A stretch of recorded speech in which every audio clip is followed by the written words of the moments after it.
Hello, everyone. Welcome to Black Link Magazine. I am your host, Marva B.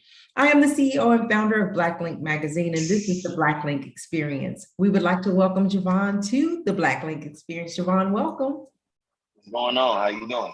Doing well. Thank you so much for being here. Go ahead, Javon, and tell the world who you are and what you do. My name is Javon. I am a singer and I'm a songwriter. I've always been a songwriter. I've always been an artist. Songwriting is something I've always taken very seriously, though. I've always been one to push a nice pen. Yeah, singing, songwriting, performing is something I've been doing my whole life. Awesome. So tell us, so you said your whole life. So at what point, going way back, did you know it was music for you? So what's crazy is I'm one of those people who aren't really from a intermediate musical family. My grandfather, deacon of the church, he sang and, he did his thing with the deacons. I used to go over and step on his piano, and the first song he actually taught me how to play was Lean On Me. So I used to go over there all the time and play Lean On Me, and that's how I learned like a lot of skills and a lot of different things. And then from there, my mom seen that talent at a young age. So, I ended up getting one of them old school MC Hammer microphones. Yeah. And so I went from there to getting a talk boy. I don't know if you remember Home Alone. I used to get talk boys. I was recording myself singing on the talk boy. And then from the talk boy, it just really took off from there, talent shows and stuff like that. And, I began to write poetry, and poetry turned into songwriting. So you talk about songwriting, and that is like the love of music for you is writing the song. What particular mind state do you have to be in, or is it just, you could be anywhere and you just start to write?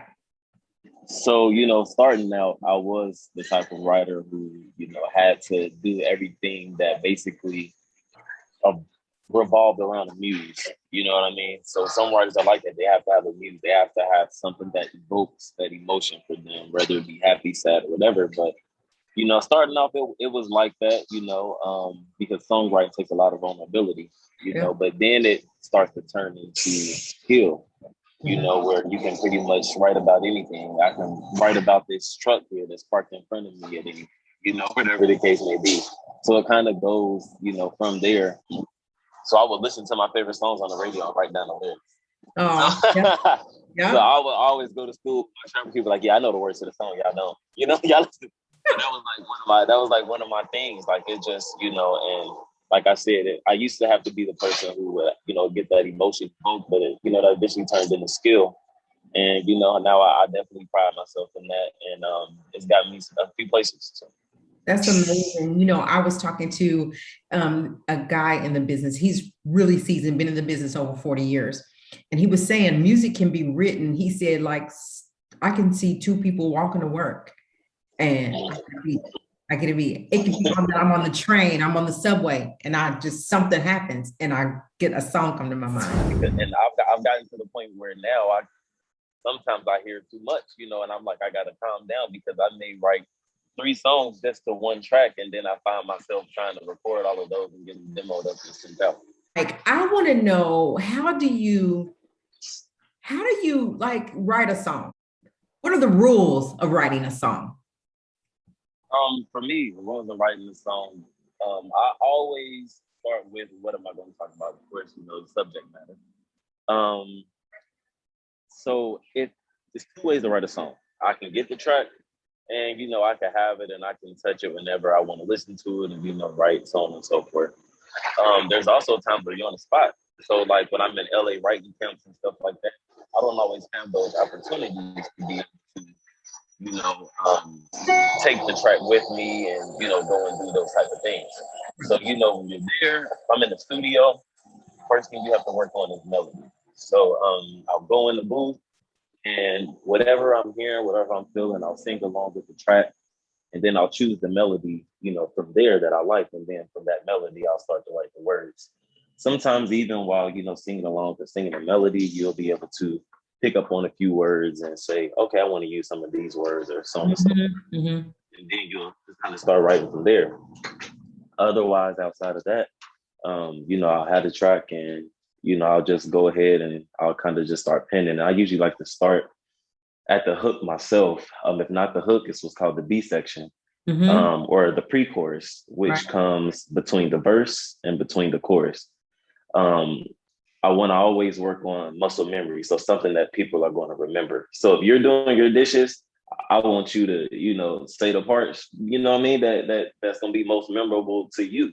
Right. Like currently my single that I do have out now, it's called Like I Do. And then the B section or my pre-chorus to there, which Uh-huh. is repeated, which I'll repeat 2 times. Okay. What I say is, I'm selling hurt by the gram to move this weight off my heart. So that's wordplay, moving weight and selling it by the gram. All right. However, I say that twice. So after the first verse, I'll say selling hurt by the gram to move the sweat off my heart.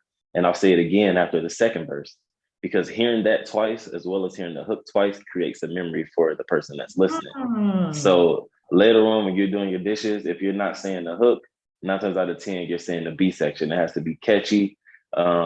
Most times evoke some form of emotion. That's crazy. Like I could write a song. I don't play no instrument.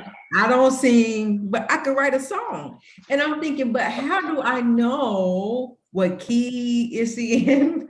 I know what key I sing it in. The track chooses the key for you. So yeah, now I've Okay. been in choir and music theory and stuff like that. So keys and pitches and stuff like that. I just kind of know. So I just kind of know where I'm starting at. Yeah. But yeah. Other than that, it's really, people, some people naturally just get it. Some people naturally just have it.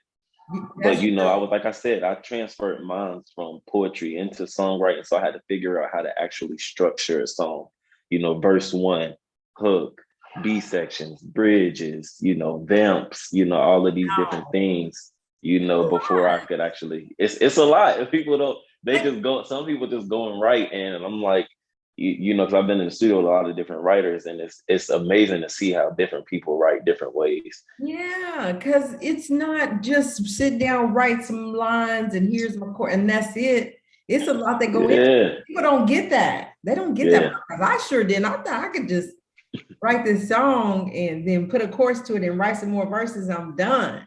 I guess not. Yeah, it's definitely possible, but if you want to, like I said, once you become strategic about it, I feel like it's when you start to, when you start to become strategic and really understand, what you're doing, Yeah, then it shows in the work, right, So right.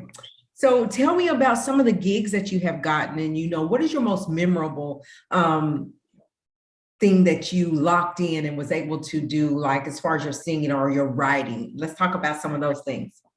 yeah. So I actually was June 19th, actually this year. I would definitely say COVID actually, pushed a lot of people to really, go harder, Yeah, and I would definitely say during that time it allowed me to focus more on my artistry, because of course I still work, a 9 to 5 to make sure that I'm able to maintain what I have to maintain at home. right. Music is the love of my life. And, once I'm able to, do it full time, then, I'll go ahead and I'll be able to do it full time. You know what I mean? But I here in the tri-state area, I do a lot of gigs. I'll have like residencies at a couple restaurants, singing. Oh, I do a lot of festivals here, like the Cincy Soul Fest, that's awesome. the Culture Class Fest, like a couple different, festivals and stuff that's around here in the area. I have shows coming up this week. Actually, I have one with Big Hess. So I'm actually on the Streets Most Wanted tour this Thursday. Oh, I'm performing and opening up for some people there.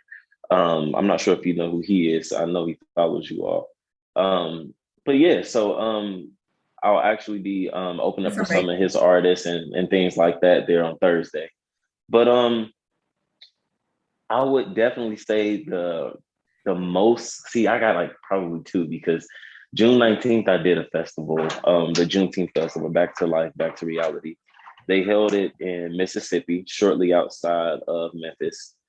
And they had other artists. I'm not sure who Vito is. They had Vito, they had Trina, they had Drew Hill. Oh, wow. And that was the first concert or opening that I did where I felt like all right, like I'm here. Stuff is starting to Yeah. happen, you know. So that was my Just next sitting. question. What was it that made you feel like, I might be on to something? Yeah. Yeah, I was honestly sitting in the skybox and, just, with my dancers, and a couple other people from Rap A Lot Midwest from Chicago. APZ Morning Show was also in our skybox. And just doing the interviews and looking down from the skybox, looking at the audience and the actual stage and being behind stage with the artists and everything like that just made me feel like, all right, I think they say it takes, 1,000 no's, but Yeah. you don't really start to get the things that the universe has to give you until after your they call it 10,000th hour.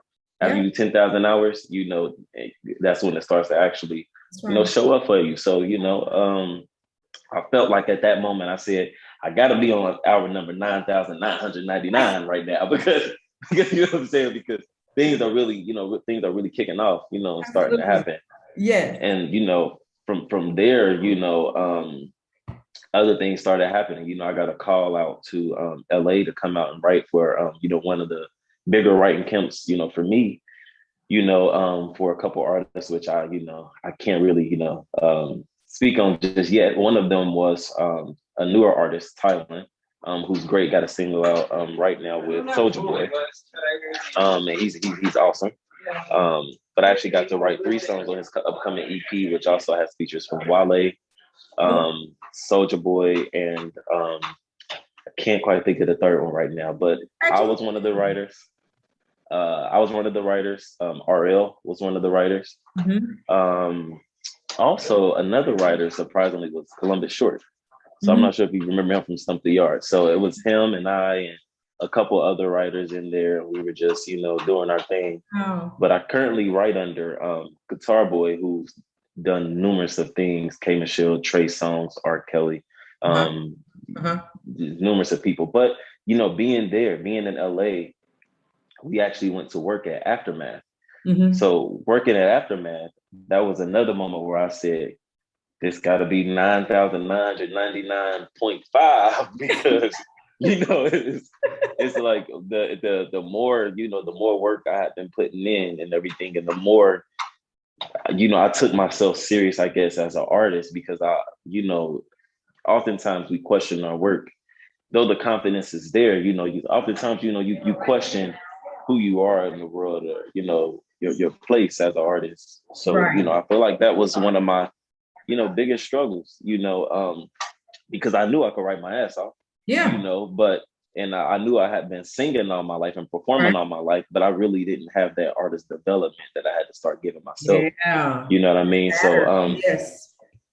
That's a big people don't deal. understand. Yeah, Yeah. people don't understand, that I might be singing a song that don't take a lot of energy, but I could be walking, just taking a slight steps across the stage, back and forth through that whole song. And that takes a lot of stamina because you got the adrenaline that's pushing you along with, you actually trying to deliver whatever you're trying to deliver. But yeah, I would certainly say that those 2 experiences were, one of the, bigger experiences for me. And then yesterday, probably 2 days ago, I dropped my Waukesha freestyle, which is available on YouTube, also on SoundCloud. I got a DM from a random page that was trying to contact me. They tried to call me, and I'm like, "What is this person doing? Who is this?" Right. And they said, I really like your music, and I'm like, "Okay, thank you." And they're telling me what song attracted them the most from my YouTube. And I'm like, okay, cool. And they're like, add my real page at Fat Joe. And I'm just reading it like, Right. this can't be the Fat Joe. So, I clicked the page and it was Fat Joe. And I said, if this is Fat Joe, I said, let me call back. So I called back. They didn't answer. And they called me back. Yeah. And, and they were like, I can't call you from my regular page. There's so many notifications and stuff. So I use this page. I'm like, okay. So another couple minutes go by. I'm actually singing at a 30th birthday celebration. So I'm waiting to go back on stage, and I'm like, this is supposed to happen. It's supposed to happen. So he actually ended up calling me back. The screen came up. It was him. He told me, he really enjoyed my music and everything like that, and he wanted to be able to help push me as as an artist. So he actually got me connected with Power 105. So Power 105 will be streaming a single. So my single Like I Do, which is available on all platforms. So I'm just Congratulations. thank you. I'm just waiting for my rotation schedule. They did email me back and everything. He told me where to email everything, and Oh my God. so now I'm just waiting. So that's like I said, It it's like really happened. I don't think I've really reached my my biggest moment yet. I know that is coming, but I Yes. have these moments that are valuable to me that I consider milestones, but also can consider some of the best moments, Yeah. because this is what's helping make me and actually brand me. So That's right. yeah, And you need to celebrate every win. It's big or small. yeah, You celebrate every win, but don't get too comfortable. Keep pushing because you're right. You ain't seen nothing yet. When yeah, Fat Joe connects you to something, you own to something. So just be, yeah, but I think that we should celebrate every win, to keep yes, us knowing that, times might get a little rough, but look what we just did. Look what I just accomplished. So kudos to yeah. you. Congratulations on that. And we Thank you, keep thank you. following you. We hope that you can get to your highest height, but just remember that it's always something bigger. No matter how big you get, it's always something better. It's always more to reach for. So Yeah, that's yeah, good. yeah, That's good. Shout out to Fat Joe. yeah, Um, yeah. Shout out to him. so tell me, what would you tell someone that's coming into the business, independent, don't really have any connections, just got a love for the music and want to get, oh, bye-bye. Sorry, and want to get to that next level. What are you giving them, your best advice? Identity. Um, Find out and know who you are. I would say is the biggest thing. I think starting out, that's one of the main things that I actually struggled with was finding out, exactly who I was as an artist. I knew who I liked. I knew I liked this person. I knew I liked that person. I'm like, ooh, they're great. People like them. Ooh, I want to be like them, or I want to sound like them. So I struggle with identity starting off. So I Oh, would say yeah. find out who you are, Yes, I who love that. what voice is yours, what you can do and can't do, and how you would deliver or interpret your form of music, whatever that may be, rock, soul, pop, whatever it is. Find out who you are as an artist first, and then work from there and build from there.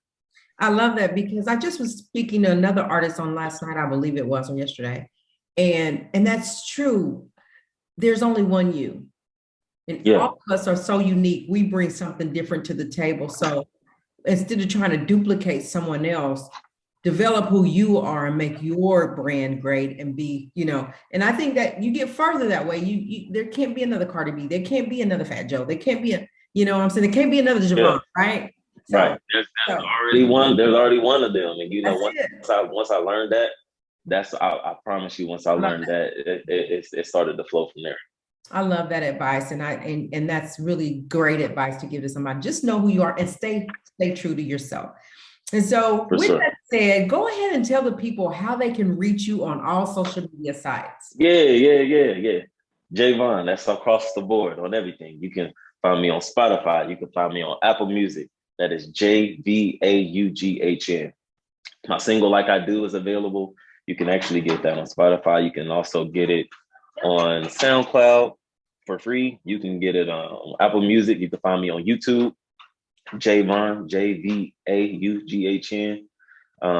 You can find me the same way on Instagram. That's Insta_Grammy. If you type in Javon, the Instagram will pop up. So you can find me that way on everything. Javon, Like I Do, is the name of the single. Streaming. So let's talk about Like I Do really quick before we get out of here. How did you get the Yeah, title? What was your mind thought of your train of thought when you were doing it? Let's talk about it real quick. yeah. So like I do.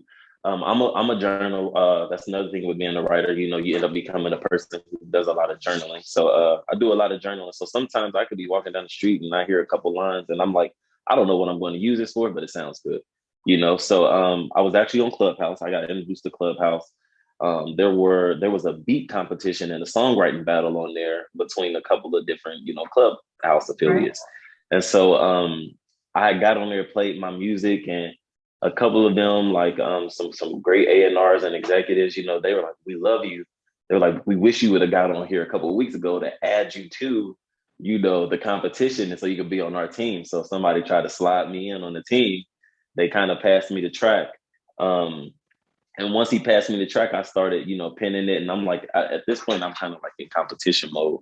So once I, got the track, and then I realized, that this is a competition, I was like, kind of turned up the fire for me. So, I pulled some stuff from my journal, and I just kind of really listened to the track over and over, which actually happens to be a sample of Ray J's One Wish. Oh, So, yeah. and I know what he talked about in the track, so I didn't really want to lose the integrity of the track. So I kind of tried to evoke the same emotion, which was the attempt that I went for, and they loved it. Unfortunately, they had went with another person who had written to the track as well, Uh-huh. which, a lot of people wasn't a fan of it, but she had already been on the team. So, Oh, they had to let her track go. But yeah, he hit me up afterwards like, hey, like what you did with the track was great. So like, do you want to do anything else with it? Do you want to keep it? I was like, you know what? I'm going to go record it, get it mixed, mastered, and I'm going to release it myself. And it's gotten a great response ever since. congratulations. Yeah. That's Thank you. amazing. I love these kind of stories because I see the commitment in it. I see your heart in it. You can't Yeah. come in this game half-ass, excuse me, but you Yeah. can't. If you're in, you're in. If you're not You in, in. don't play with it. Don't play It's with like it. it's like a marriage, just like a marriage. Yeah. Once you take them vows, you in That's it. it. If it's what you wholeheartedly do, and Yeah. You get it's what married, I ain't do. no divorcing. Yeah, it's That's over. Music stuck with me. good. Well, thank you so much for being here. Again, like I said, Yeah. we will follow you. We wish you nothing but the best. If you would like, you can share the link to your new single. We can run it on the website for you if you would Yeah. like to do that. And other than that, keep your head up, hang in there, keep doing what you're doing because it's working. Listen, it's too Yeah. many stories that you have, too many wins that you have that are pointing in the right direction for you. So you Yeah. gotta keep going because when you get Yeah. Fat Joe to hit you up, come on now, Listen, Javon. it surprised me. I know he's really big, in the music industry on like, the more business side of things now. So, and I know he works with Power 105, which is also the home of the Breakfast Club. So, Yeah. I'm ecstatic, and I'm just waiting on my rotation schedule now. So they got my information. They hit me up, and Keep us posted. Keep us posted yeah, because we also are going to put you in the magazine as well. So that'll give us something to talk awesome, about. Okay. awesome. I appreciate that. And I definitely appreciate y'all for tapping in with me, and just liking what I do and everything like that. Yeah. And I definitely support y'all being a Black-owned business, and Thank doing the you things that y'all doing, and providing a platform for artists, up and coming like myself. Appreciate y'all for that. And that's pretty lit. so much. That's what we do. We try to help where we can. So yeah, Yeah, we'll be in touch. And again, yeah, congratulations. Go do you, be who you are, and we'll holler at you yeah. soon. You guys, we're gonna get out of here for now. In the meantime, remember, respect yourself and respect each other. God bless. But